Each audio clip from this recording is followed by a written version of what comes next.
A Korean mafia boss fixed a woman's car on his way to a blind date, not knowing she was the very woman he was dreading to meet. Have you ever found yourself in a situation so ridiculously ironic, you were certain the universe was playing a prank on you? Before we continue with their story, think about that for a moment. Amara Okoro believed the universe had a sick sense of humor. On a Tuesday evening, when she should have been finalizing a merger agreement worth a fortune, she was instead preparing for a mandatory blind date. From her corner office on the 47th floor, the city lights blurred into a glittering carpet below, a kingdom she was conquering one legal battle at a time.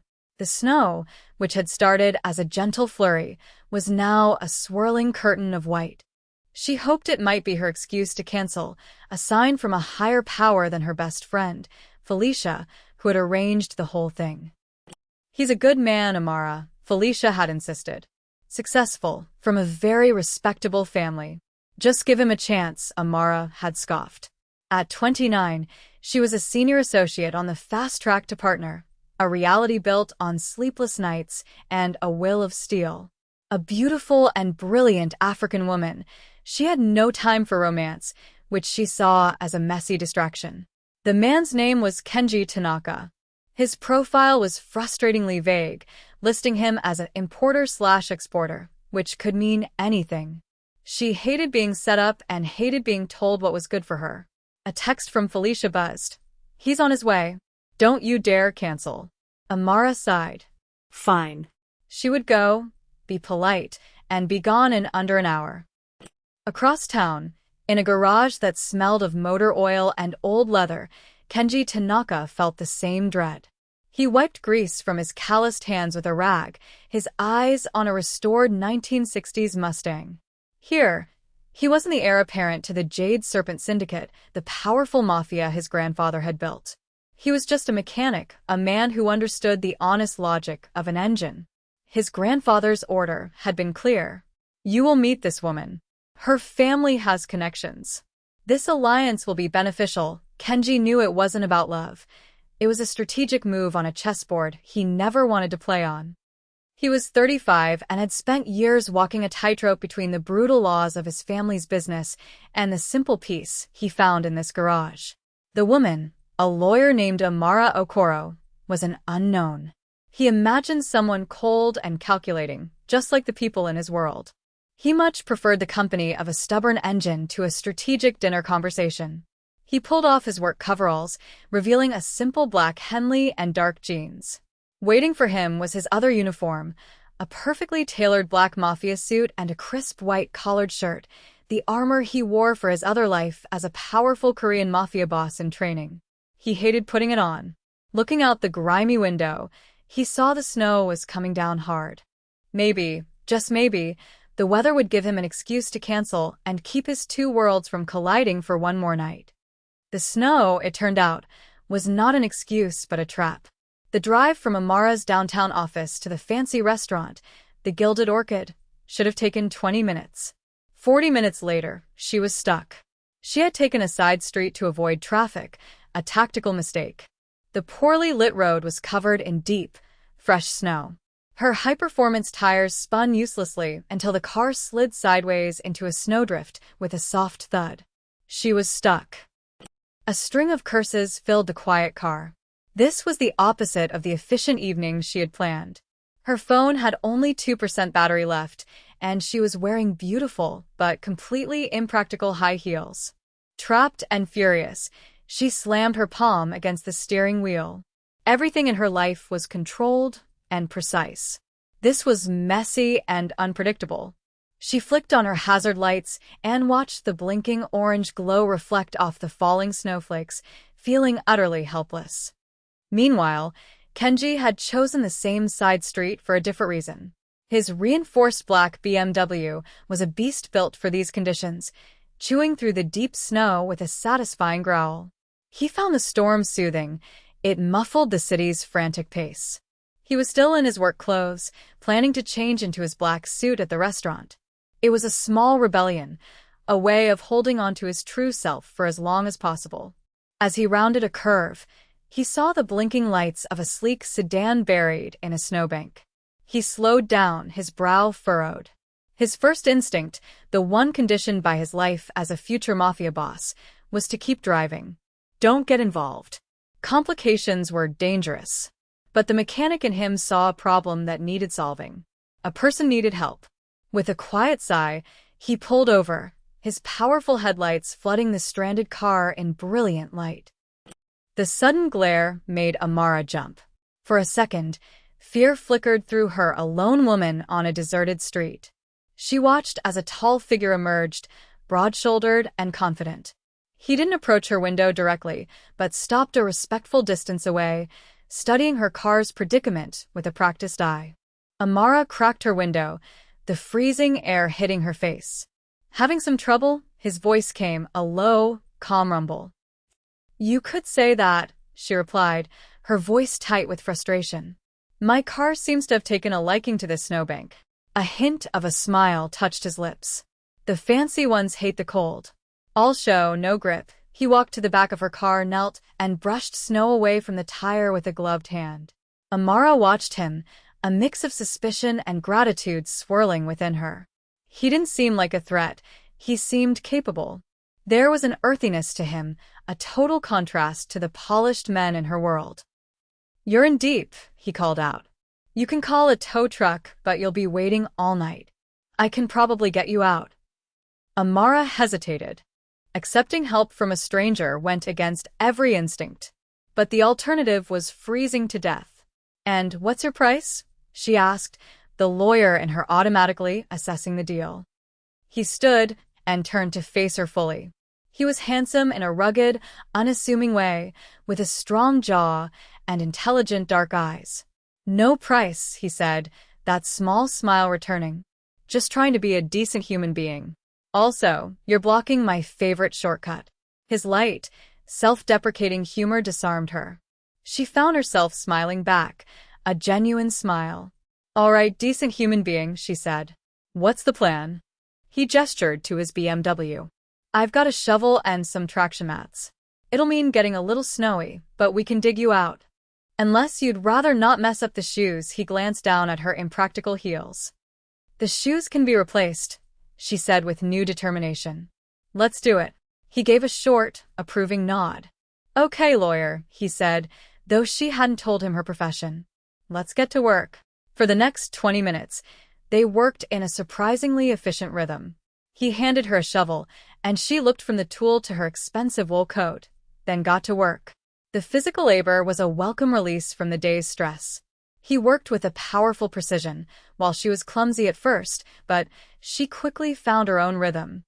So, you're a lawyer? He asked, pausing to lean on his shovel. How'd you know? The car, the coat, he said with a shrug. And you asked about my price, only lawyers talk like that. She laughed, a real, throaty sound that surprised her. Guilty. Corporate law. I'm a mechanic, he said. I fix things. Much simpler, a mechanic. It made perfect sense. I work on old cars, he added, a new warmth in his voice. Things with soul. Not like this computer on wheels. It has a heated steering wheel, she countered. He chuckled. Fair enough. Once the wheels were clear, he wedged 2 bright orange mats under her tires. Get in, give it gas gently, and I'll push from the back. She got into the driver's seat and saw him brace himself against the trunk. Ready, he yelled. Ready. She pressed the accelerator, the wheels spun, then caught. The car lurched forward, and with a final, mighty shove from him, it broke free from the snowdrift. A triumphant whoop escaped her lips. She jumped out of the car, forgetting the cold. We did it. He was leaning against the car, breathing heavily, a broad grin on his face. With snowflakes melting in his dark hair, Amara thought he was the most handsome man she had ever seen. The road ahead, however, was still treacherous. These are summer tires, he said, his expression turning serious.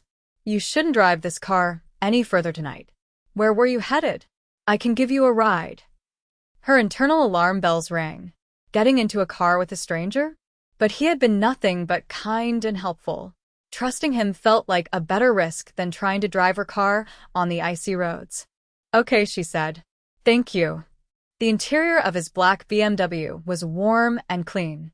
He handed her a thermos of hot coffee, a simple, thoughtful gesture that nearly brought her to tears. "So," he said, pulling away from the curb, "where to, lawyer?" "An obnoxiously fancy restaurant called the Gilded Orchid," she said, making a face. "I have a work dinner I'm dreading." He glanced at her, a strange expression on his face. "Small world," he muttered. "Why's that?" "I'm on my way there too," he said, his voice tight. "A family obligation. Not something I'm looking forward to, either." They fell into an easy conversation, talking about their jobs. He spoke passionately about restoring old engines, and she told him about the pro bono cases she took, helping people fight illegal evictions. He listened intently as they drove through the snow-blanketed streets. Ahead, a grand, floodlit building came into view. The sign in elegant gold script read, "The Gilded Orchid." Kenji pulled the BMW to a stop. "Well, this is my stop," he said with a weary sigh. Amara stared at him, her mind struggling to process what was happening. "What?" "No, this is my stop." A slow, dawning horror settled over her. You're not here to meet a lawyer?" He turned to her slowly, his own eyes wide with the same shocking realization. "You're not Amara Okoro, are you?" She could only nod, her mouth suddenly dry. "You must be Kenji Tanaka." A heavy silence filled the car. They stared at each other, the mechanic and the lawyer, two strangers who had just shared a genuine connection, now revealed to be the dreaded blind dates they had both been trying to escape. For a long moment, the space between them crackled with sheer comedy. Amara was the first to break the silence with a sharp laugh of disbelief. "You have got to be kidding me," she breathed. "The universe is a terrible comedian." Kenji leaned his head back, a slow smile spreading across his face. "I was thinking the same thing. They told me you were a lawyer. I was picturing someone stuffy and boring." Amara snorted. "And they told me you were from a respectable family. I was picturing a trust fund kid who plays polo." The tension shattered, replaced by a shared wave of relief. The valet tapped impatiently on the window, bringing them back to reality. "So," Kenji said, turning to her, "do we go in there and pretend to be the boring people we're supposed to be?" Amara looked at the fancy restaurant, then back at the man who had shoveled snow for her. The choice was easy. "Absolutely not," she said. "Besides, I'm wearing the wrong shoes. I'm starving, though. Know a place that serves real food?" His eyes lit up. "I know the perfect place." He shifted the BMW into drive and pulled away from the Gilded Orchid without a backward glance.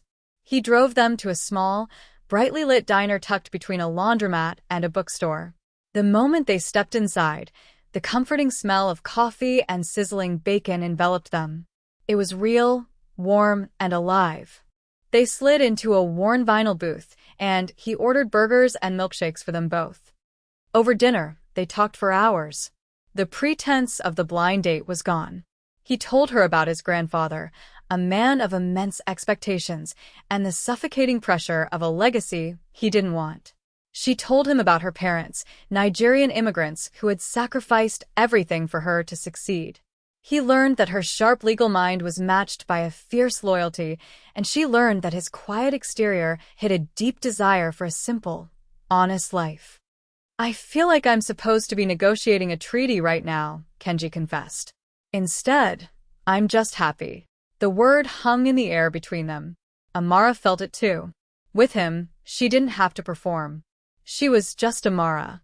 And he was just Kenji, the kind mechanic who had rescued her from the snow. As he drove her back to her car later that night, he walked her to her door. "I had a really good time tonight, Amara," he said, his voice sincere. "Me too, Kenji. Thank you for everything." An unspoken question lingered in the cold air. Before she could overthink it, he reached out, his calloused fingers gently tucking a stray braid behind her ear. The touch was electric. "I'd like to see you again," he said, his dark eyes searching hers. "Somewhere we're not supposed to be." She leaned in, her voice a whisper. "I'd like that very much." The bubble burst on a rainy Tuesday afternoon. Amara was working on her biggest pro bono case yet, representing small business owners being forced out by a shadowy development corporation called Jade Development. They used intimidation and strong-arm tactics, a classic David and Goliath fight. Late one night, she had a breakthrough. She traced the shell corporations to the man at the top, the ultimate authority, Kenji's grandfather.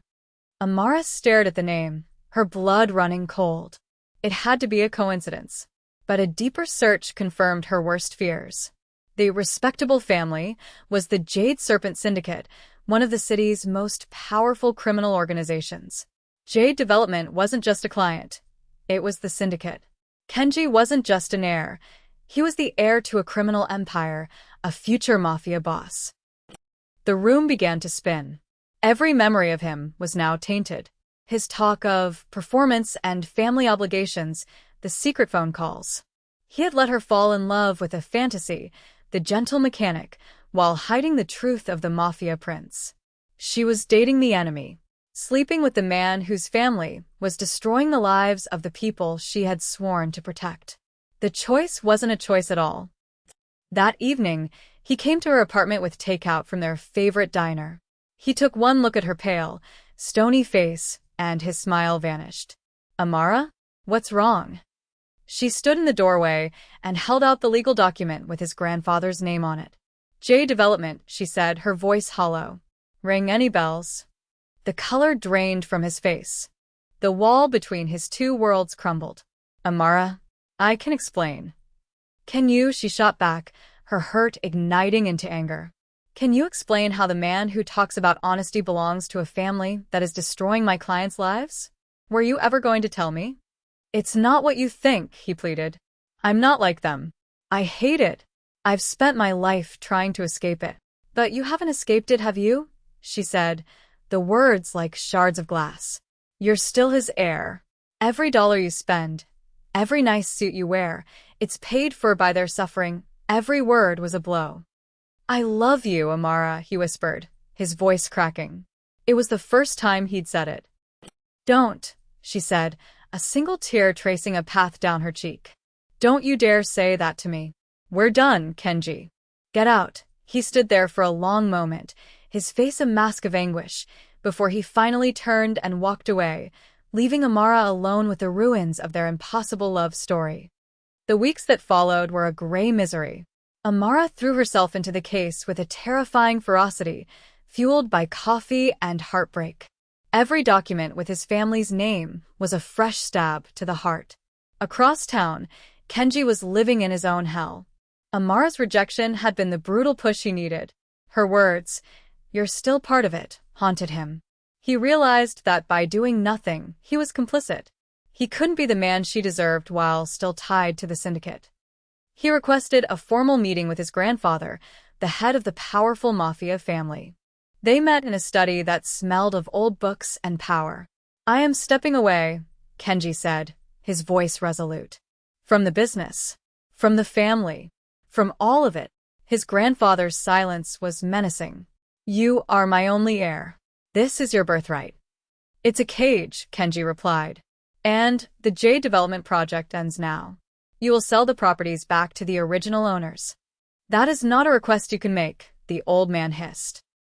"It's not a request," Kenji said, sliding a slim data drive across the desk. "That contains account numbers, logs, names. Everything. It's my insurance. If anything happens to Amara Okoro or her clients, it all goes to the federal prosecutor." It was a declaration of war against his own family. "You would destroy us?" his grandfather whispered. "You destroyed this family long before I was born," Kenji said, standing. "I'm just choosing to stop living in the ruins." He walked out, not knowing if he had just signed his own death warrant.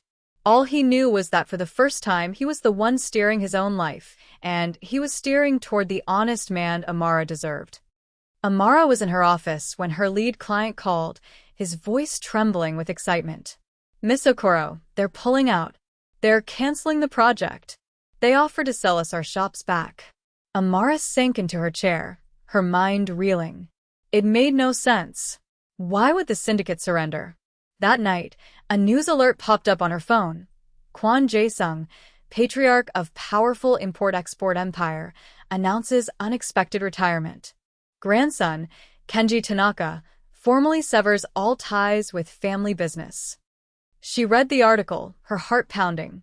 He had abdicated. He had given up the empire, the fortune, everything. He had forced his family's hand. He had done it for her. He had made things right. The realization washed over her, a wave of shock, guilt, and overwhelming love. She drove to his garage, her hands shaking. The door was slightly ajar, a warm light spilling out. He was there, sanding a classic car, his back to her. He looked lighter, as if a great weight had been lifted from his shoulders. He heard her and slowly turned around. His face was tired, but his eyes were clear. There were no more secrets. "Amara," he breathed. She walked toward him and did the only thing that felt right. She closed the distance between them, wrapped her arms around his neck, and kissed him. It was a kiss of forgiveness, of gratitude, of a love that had been tested by fire. He pulled her tight, as if he was afraid she might disappear. "I thought I'd lost you," he murmured against her lips. "You came back," she whispered, tears in her eyes. "You came back to me." "I never left," he said, resting his forehead against hers. "I just had to burn down my old house so I could come home." In the quiet sanctuary of the garage, surrounded by the beautiful, broken things he was dedicated to restoring, Amara knew she was finally home too. 2 years later, the sign over the brick warehouse didn't bear his family name. It said Legacy Restoration.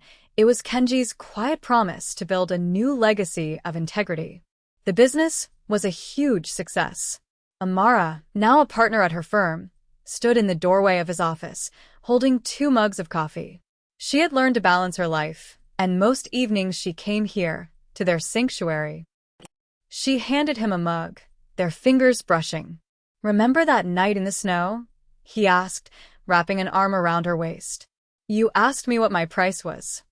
"I was such a lawyer," she groaned, burying her face in his chest. "No," he said, tilting her chin up. "You were just figuring out the terms. And I guess I was too." He leaned in and kissed her, a slow, tender kiss full of the comfort and certainty of their shared future. "And what are the terms?" she whispered against his lips. "This," he said, kissing her again. "Just this.